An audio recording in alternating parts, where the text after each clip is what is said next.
नमस्कार, मैं हूं रंजीत झा और आप देख रहे हैं द समाचार एक्सप्रेस। आम आदमी पार्टी के बड़े बड़े नेताओं ने इन दिनों जुडिशरी में हड़कंप मचा रखा है। अरविंद केजरीवाल के नेतृत्व में आम आदमी पार्टी के चर्चित नेताओं ने दिल्ली हाईकोर्ट की महिला जस्टिस स्वर्णकांता शर्मा के खिलाफ तो खुली लड़ाई छेड़ ही रखी है, लेकिन अब यह जंग बढ़ते बढ़ते पंजाब हरियाणा हाईकोर्ट के चीफ जस्टिस शील नागू तक भी पहुंच गई है और यहां भी इनकी लड़ाई में बड़ी मदद दे रहे हैं जर्नलिस्ट सौरभ दास, जो जुडिशरी की बेहतरीन और शानदार खोजी रिपोर्टिंग करते हैं। ऐसे में यह तस्वीर आप अपने स्क्रीन पर देख लीजिए। यहां आपको आम आदमी पार्टी के वो बागी 7 सांसद दिख रहे होंगे जो बीजेपी में जाकर मिल गए, वो भी तब जब आगे पंजाब का विधानसभा चुनाव होने वाला है और वहां जांच एजेंसी मोदी शाह की सरकार के इशारे पर खुला नाच रही है। लेकिन जुडिशरी से ऐसी क्या खबर आई है जिसने इस वक्त सबका ध्यान वहां खींच रखा है और जुडिशरी के भीतर ही हड़कंप मचा हुआ है। दरअसल पंजाब हरियाणा हाईकोर्ट के चीफ जस्टिस शील नागू पर अपने विशेषाधिकार का जबरिया प्रयोग करने का आरोप लगा है। पक्षपात करने का आरोप उन पर आम आदमी पार्टी के नेताओं ने लगाना शुरू कर दिया है। केस तो हम आपको सिलसिलेवार ढंग से बताएंगे, लेकिन इसके मोटिव को अगर समझते हैं तो यही मालूम पड़ता है कि जब बीजेपी आम आदमी पार्टी के नेताओं पर केस कर देती है तो फिर ये लोग अदालतों में राहत के लिए चक्कर लगाते रहते हैं। Chief justice of Delhi high court हाथ खड़े कर देते हैं और एक ही जज इनका केस सुनने की जिद पाले बैठी रहती है, फिर चाहे कितना भी बॉयकॉट आप क्यों ना कर दें। लेकिन दूसरी तरफ जब आम आदमी पार्टी की सरकार अपने विरोधी नेताओं की गलतियों पर उन्हें पकड़ना चाहती है, उन्हें सजा दिलाने के लिए प्रोसेस करना चाहती है, तो यही अदालतें उन विरोधी नेताओं के लिए प्रोटेक्शन का काम करना शुरू कर देती हैं, जिससे यह खेल अब खुलकर सामने आने लगा है। सीधा सा मसला देखिए ना, पंजाब हरियाणा हाईकोर्ट में पंजाब के मंत्री संजीव अरोड़ा पेश होते हैं, ईडी कस्टडी से मुक्ति चाहते हैं और वहां भी खुले तौर पर उन्होंने चीफ जस्टिस शील नागू पंजाब हरियाणा हाईकोर्ट पर आरोप लगाया कि यह एक पॉलिटिकल वेंडेटा चल रहा है पंजाब में। आपने बीजेपी के उन दोनों एमपी को प्रोटेक्ट किया है, लेकिन मैं चूंकि अरविंद केजरीवाल के साइड पर हूं, I am only on the other side, तो मेरे साथ क्या हो रहा है। वो चाहते हैं कि ईडी कस्टडी से उन्हें मुक्त किया जाए, लेकिन अभी जो भी मामला पंजाब हरियाणा हाईकोर्ट में हुआ है और आम आदमी पार्टी ने जो भी आरोप लगाए हैं, खुलासे किए हैं, उसे जरा समझते चलिए। मैंने जो यह तस्वीर दिखाई है, केस इस वक्त इनसे ही जुड़ा हुआ है और पंजाब हरियाणा हाईकोर्ट से ही जुड़ा हुआ है कि कैसे चीफ जस्टिस शील नागू ने अपने विशेषाधिकार का ऐसा प्रयोग किया जो सामान्य नहीं है और इसलिए मामला पक्षपात तक जाता हुआ दिखाई पड़ता है। दरअसल जब आम आदमी पार्टी के ये 7 नेता राघव चड्ढा की अगुवाई में बीजेपी में शामिल हो गए तो फिर इनसे जुड़े केस बीजेपी ज्वाइन करने के कुछ दिनों के बाद पंजाब और हरियाणा हाईकोर्ट में पहुंचे। केस खुले तो सही, लेकिन इसकी दिशा और दशा बदलती दिखाई पड़ने लगी, क्योंकि ये केस सीधे चीफ जस्टिस शील नागू के सामने लिस्ट हुए।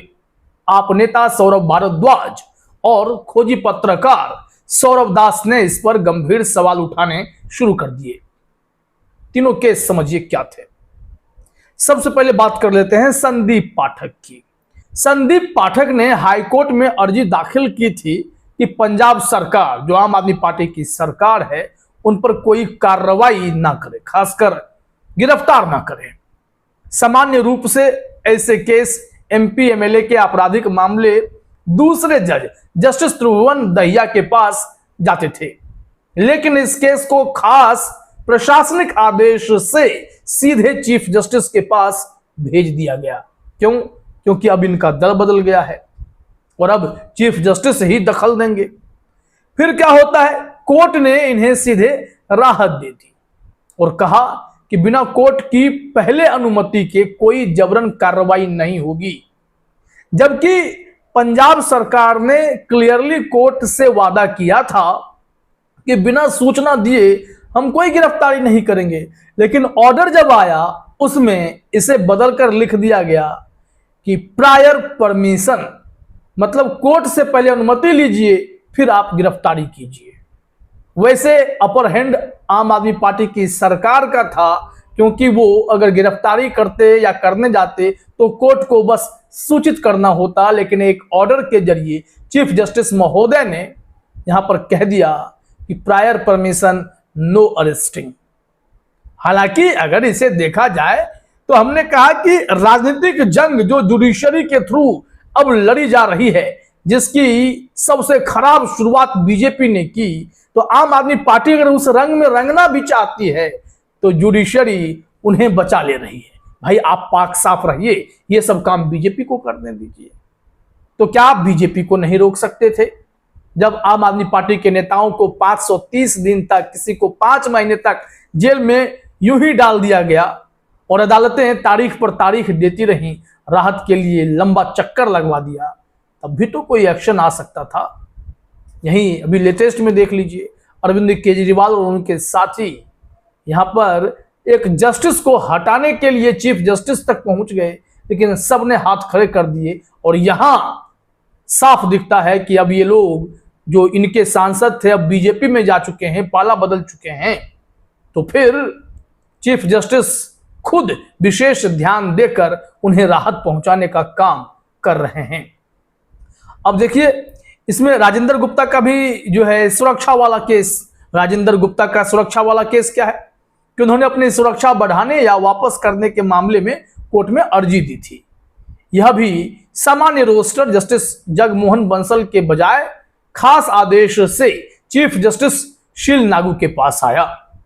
कोर्ट ने इस पर सुनवाई की तो यहां यह साफ है कि स्पेसिफिक केस सब के सब एक खास आदेश के जरिए चीफ जस्टिस शील नागू ने अपने पास ले लिए।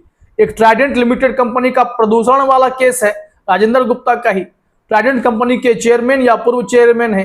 30 अप्रैल 2026 को Punjab pollution control board PPCB ने कंपनी पर छापा मारा और प्रदूषण के नियम तोड़ने का आरोप लगाया।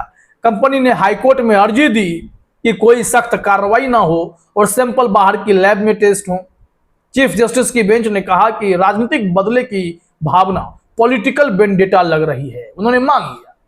प्रदूषण बोर्ड ने जो कहा वो हम नहीं मानेंगे। यहां राजनीतिक द्वेष की भावना उन्हें दिखाई पड़ने लगी, जबकि राजनीतिक द्वेष की भावना कहां कहां से आती है, इस पर अदालतें कितना एक्शन लेती हैं वो आपके रिकॉर्ड में जरूर है। चीफ जस्टिस महोदय ने न सिर्फ पॉलिटिकल वेंडेटा की ओर इशारा कर दिया, बल्कि यह भी कह दिया कि हम आपको 30 दिन की मोहलत देते हैं, जबकि ऐसे मामले में 15 दिन की ही मोहलत दी जाती है, समय मिलता है। प्रदूषण बोर्ड ने तब कहा था कि गंभीर खतरा है तो बिना सुनवाई के भी एक्शन लिया जा सकता है, लेकिन कोर्ट ने अब कंपनी को राहत दी है क्योंकि राजेंद्र गुप्ता अब बीजेपी में चले गए हैं। आम आदमी पार्टी ने आरोप लगाया कि तीनों केस एक साथ चीफ जस्टिस के पास आए। कम से कम 2 केसों में नॉर्मल रोस्टर जजों की सामान्य लिस्ट का पालन नहीं हुआ। खास प्रशासनिक आदेश से इन्हें चीफ जस्टिस के पास भेजा गया और सभी तीनों मामलों में इन नेताओं कंपनी को राहत मिली। आम आदमी पार्टी कह रही है कि यह राजनीतिक फायदा लगता है। जो नेता बीजेपी में गए उन्हें कोर्ट से तुरंत सपोर्ट मिल रहा है। उन्होंने अरविंद केजरीवाल के दिल्ली हाईकोर्ट वाले केस से तुलना की, जहां आपको राहत नहीं मिली है। तो पूरा मामला देखने से यही लगता है कि इस वक्त आम आदमी पार्टी के नेताओं ने जुडिशरी में भी हड़कंप मचा रखा है। उनकी पोल खोलने में ताकत झोंक रहे हैं और इनकी मदद संभवतः खोजी पत्रकार सौरभ दास भी कर रहे हैं अपने डिटेल रिपोर्ट से, जो यह प्रमाणित करने लगता है कि न्यायपालिका भी ताकतवर पार्टी के हिसाब से ही क्या फैसला देती है या केस की लिस्टिंग करती है।